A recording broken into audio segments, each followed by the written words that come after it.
বাংলাদেশের চলমান দুর্নীতি তদন্ত থেকে বাঁচতে এবার এক অদ্ভুত কৌশল নিলেন ব্রিটিশ এমপি টিউলিপ সিদ্দিক। আইনি প্রক্রিয়ায় লড়াই না করে তিনি পাল্টা চাপ প্রয়োগের পথ বেছে নিয়েছেন। খোদ প্রধান উপদেষ্টা অধ্যাপক মোহাম্মদ ইউনূস এবং দুর্নীতি দমন কমিশনের বিরুদ্ধেই তিনি যুক্তরাজ্যে অপপ্রচারের অভিযোগ তুলেছেন, যা দেশের আইনি প্রক্রিয়াকে প্রভাবিত করার একটি নজিরবিহীন প্রচেষ্টা হিসেবে দেখা হচ্ছে। টিউলিপ সিদ্দিক সম্প্রতি যুক্তরাজ্যের একটি নামকরা আইনি প্রতিষ্ঠানের মাধ্যমে অধ্যাপক ইউনূস এবং দুদককে একটি নোটিশ পাঠান। এতে তিনি দাবি করেন, অধ্যাপক ইউনূস তার সুনাম নষ্ট করেছেন এবং ব্রিটিশ রাজনীতিতে হস্তক্ষেপ করেছেন।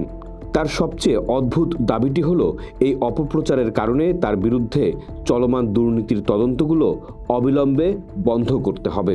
শুধু তাই নয়, 30 জুনের মধ্যে তদন্ত বন্ধ না করলে তিনি বিষয়টি একতরফাভাবে নিষ্পত্তি হয়েছে বলে ধরে নেবেন, এমন একটি শর্তও জুড়ে দিয়েছেন, যা আইনি নোটিশের চেয়ে হুমকি হিসেবেই প্রতিভাত হচ্ছে।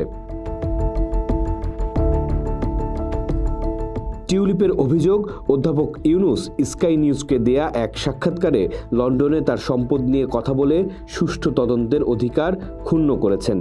তাই তার খালা সাবেক প্রধানমন্ত্রী শেখ হাসিনার সঙ্গে দুর্নীতির অভিযোগে যে তদন্ত চলছে তা বাতিল করতে হবে। টিউলিপ সিদ্দিকের এমন অভিযোগ ও চাপের মুখে নিজেদের নীতিগত অবস্থান অত্যন্ত পেশাদারিত্বের সঙ্গে স্পষ্ট করেছে প্রধান উপদেষ্টার কার্যালয় ও দুদক।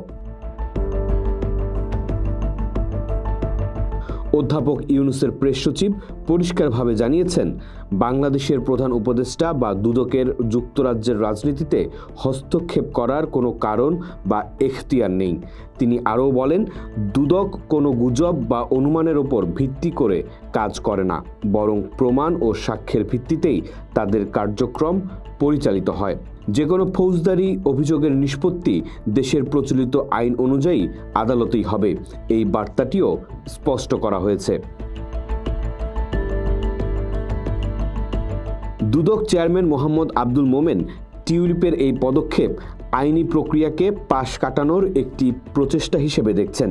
তিনি সাফ জানিয়ে দিয়েছেন, চিঠিপত্র চালাচালির মাধ্যমে মামলা নিষ্পত্তি সম্ভব নয়। টিউলিপের ব্রিটিশ রাজনীতিতে হস্তক্ষেপের অভিযোগকে একরকম ব্যঙ্গ করে তিনি প্রশ্ন তোলেন, আমার সহজ প্রশ্ন, টিউলিপ সিদ্দিকের মামলা কি এমন কোনো বিষয় যে ব্রিটেনের রাজনীতি ধসে পড়বে?